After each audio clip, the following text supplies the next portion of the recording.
Trump proclaimed that immigration is a privilege, not a right in his opening statement and stressed the need for our NATO allies to pay their fair share for defense. No Oval Office handshake, no warm words about her country, a lecture on immigration and a wiretapping smack. Even Ivanka can't lift Trump's very chilly summit with Germany's Merkel. President Donald Trump had his chilliest summit yet with a foreign leader as he met with German Chancellor Angela Merkel today for the first time. Talks began with a warm welcome outside the West Wing but turned cold as Trump blew off an attempted handshake in the Oval Office and disagreed publicly with Merkel on almost every major international issue. Trump opened up a joint news conference that his daughter Ivanka attended with a slap at Merkel over her open-door refugee policy. Declaring that immigration is a privilege, not a right, Trump said the safety of the country's citizens must always come first without question. He also pushed for her country to live up to its NATO commitment, stressing the need for our NATO allies to pay their fair share for the cost of defense. Merkel told him it has always been her belief that it is much, much better to talk to one another and not about one another, a reference to the many disparaging statements Trump made on the campaign trail about her leadership. As the press conference came to a close, Trump told Merkel, "At least we have something in common, perhaps." They were both wiretapped by the previous administration, he implied. The German chancellor did not react. She stood stoically behind a podium to Trump's right as the shocking statement was translated. Trump had been asked about his claim that Barack Obama surveilled him and a follow-up allegation from his press secretary that Obama may have relied on British intelligence to do it. That information came from a Fox News report that the British government slammed as nonsense.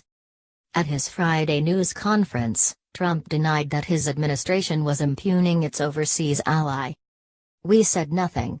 All we did was quote a certain very talented legal mind who was the one responsible for saying that on television," Trump said of Fox's Judge Andrew Napolitano.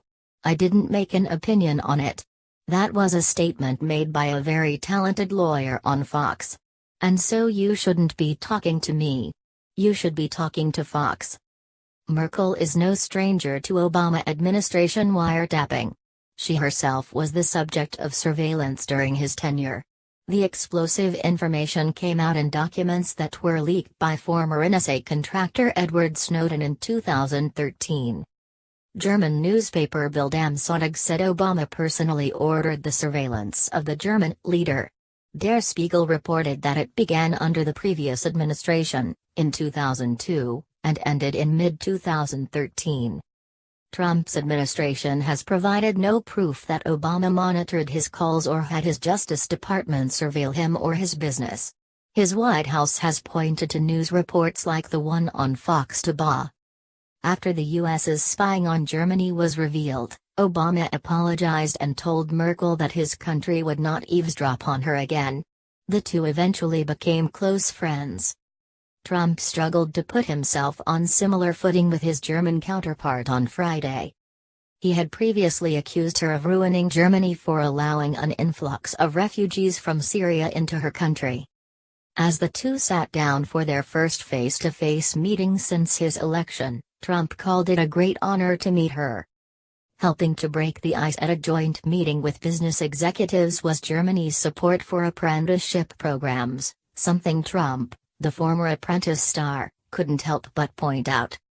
Both Germany and the United States are pioneering job training programs, Trump said. Here in the United States, companies have created revolutionary high-tech and online courses and, of course, for decades Germany has been a model for highly successful apprenticeship. That's a name I like, apprenticeship programs, Trump said. Trump was seated between Merkel and IBM CEO Ginny Rometty. Execs from BMW, Siemens, and other companies also were there, as was daughter Ivanka Trump. BMW and Siemens employ tens of thousands of Americans. Many live in southern states that Trump won in the U.S. election. On the other side of Rometty sat Trump's son-in-law Jared Kushner. Trump was also seated next to Vice President Mike Pence. Trump's praise of the German apprentice model was in contrast to his ripping of the nation's immigration policy. At one point, he predicted the Germans would riot over Merkel's policy of accepting refugees. The two sat awkwardly in the Oval Office earlier while photographers snapped photos. When Merkel asked for a handshake, Trump looked directly ahead and did not take the opportunity, missing the gesture of friendship, perhaps, as cameras loudly flashed. But Trump offered warm words for Merkel at the end of his remarks. "I want to thank you very much. It's a great honor to have you in the White House," he said. "It's a great honor to have you in the United States, and I look forward to spending time with you," Trump said. He repeated the greeting at the top of their joint news conference, but that was it.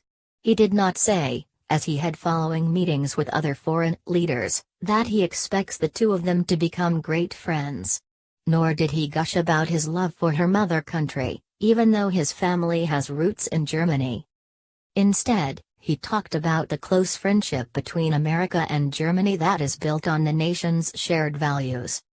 "We cherish individual rights, we uphold the rule of law, and we seek peace among nations. Our alliance is a symbol of strength and cooperation to the world.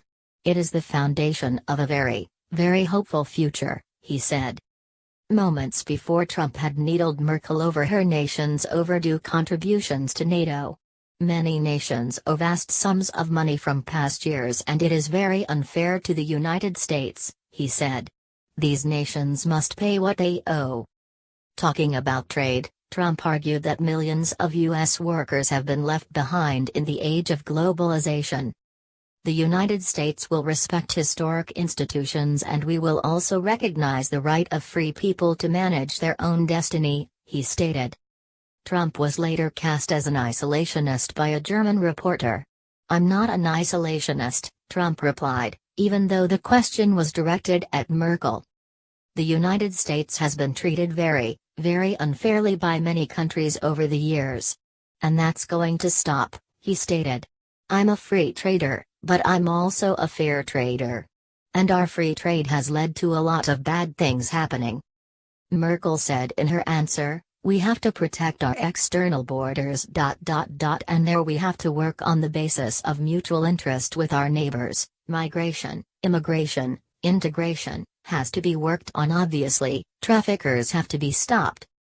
But this has to be done by looking at the refugees as well, giving them opportunities to shape their own lives and where they are.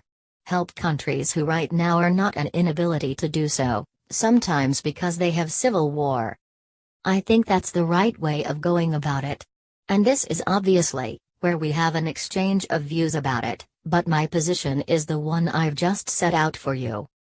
Merkel had declared it a great pleasure and privilege to be at the White House in her opening remarks, while candidly referring to her earlier chat with Trump as an exchange of views. "In the period leading up to this visit, I've always said it's much, much better to talk to one another and not about one another, and I think our conversation proved this," she said later, in response to a question from NBC's Mark Halperin about she and Trump's differing styles. "We held a conversation while we were trying to address also those areas where we disagreed, but to try to bring people together, try to show what is our vantage point, what is the American vantage point, and then try to find a compromise which is good for both sides, because we need to be fair with each other." Before Merkel left, the two leaders were to meet once more for lunch. The German head of government said she wanted to talk more than about trade. "We say trade has to be rendered fairer. There has to be a win-win situation. We can talk about the details of that," she said. Merkel indicated at the news conference that she doesn't think trade between her country and Germany has historically been fair, either. "Let me be very honest, very candid. Free trade agreement with the United States of America has not always been all that popular in Germany, either," she said. "There have been less demonstrations against this free trade agreement in the United States than in Europe and also in Germany. So I am very glad to note that apparently, the sort of perspective on that has changed a little bit, at least in Germany, too." Trump said he wanted a close working relationship with Merkel if he were elected, despite their differences. Their interactions today suggested it may not possible after all of the derisive campaign time comments he made about her attitude toward refugees.